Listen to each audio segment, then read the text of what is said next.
Poser une addition décimale, c'est ce que nous allons apprendre à faire dans cette vidéo que vous retrouverez sur le site monclasseurdemaths.fr. Alors nous allons travailler sur un exemple et nous allons poser l'addition 1854,78 plus 348,5.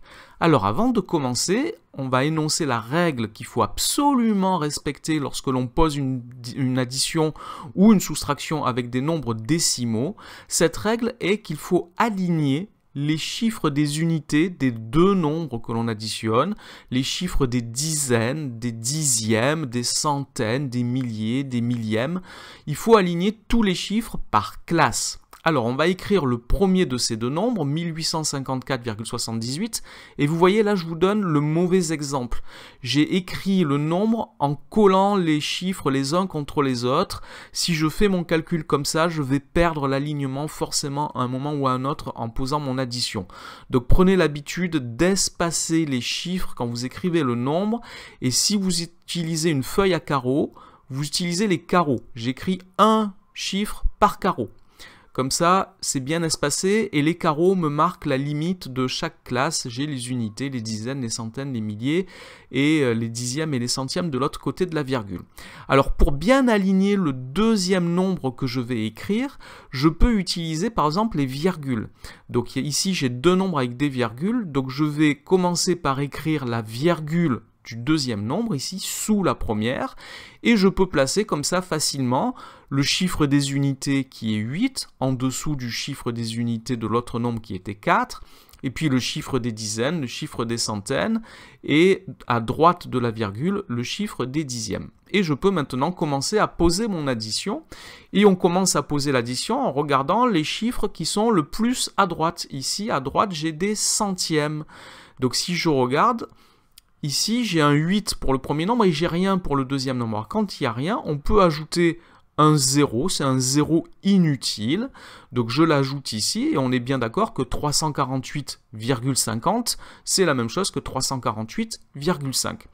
Et j'additionne ici les centièmes, donc 8 plus 0, ça me fait 8 centièmes pour le résultat de mon addition pour la somme. Je passe au chiffre des dixièmes, j'ai 7 plus 5. Alors attention, 7 plus 5, ça fait 12. Mais on a dit tout à l'heure qu'on ne devait écrire qu'un seul chiffre par colonne. Alors j'ai mis le mot guillemets en colonne, mais on considère les colonnes ici, la colonne des dixièmes, je dois écrire un seul chiffre, le chiffre des dixièmes. Or ici, j'ai 12. Alors on va utiliser le fait que 12 dixièmes, c'est une unité plus 2 dixièmes, c'est 1,2. Donc on va écrire 2. C'est bien 2 dixièmes que j'ai, et l'unité que j'ai en plus, je vais la rajouter dans la colonne des unités au-dessus du 4, c'est ce qu'on appelle la retenue. Quand on pose une addition, on peut avoir des retenues comme ça. Donc je peux ensuite placer ma virgule, il ne faut pas oublier de placer la virgule, et on va additionner maintenant les nombres, les unités. Donc on est ici, on a 1 plus 4 plus 8, ça fait 13 unités, mais comme tout à l'heure on doit écrire un seul chiffre par colonne, donc je vais utiliser le fait que 13 unités, c'est une dizaine plus 3 unités. Donc je vais écrire les 3 unités dans la colonne des unités, dans mon résultat, et la dizaine, je la rajoute dans la colonne des dizaines. Je vais pouvoir maintenant additionner les dizaines. 1 plus 5 plus 4, ça fait 10, donc j'ai 10 dizaines. Pareil, 10 c'est un nombre qui a deux chiffres, mais 10 dizaines c'est une centaine et 0 unité, donc j'écris 0 unité, et j'ai une centaine que je place ici en retenue dans la colonne des centaines. Je calcule maintenant la somme des centaines, 1 plus 8 plus 3, cela fait 12, 12 centaines, 12, il y a deux chiffres encore une fois, donc c'est 1 millier plus 2 centaines. J'écris donc 2 dans la colonne des centaines et je rajoute un 1 dans la colonne des milliers. J'ajoute maintenant les milliers, 1 plus 1, cela fait 2. Voilà, j'ai terminé de poser mon addition.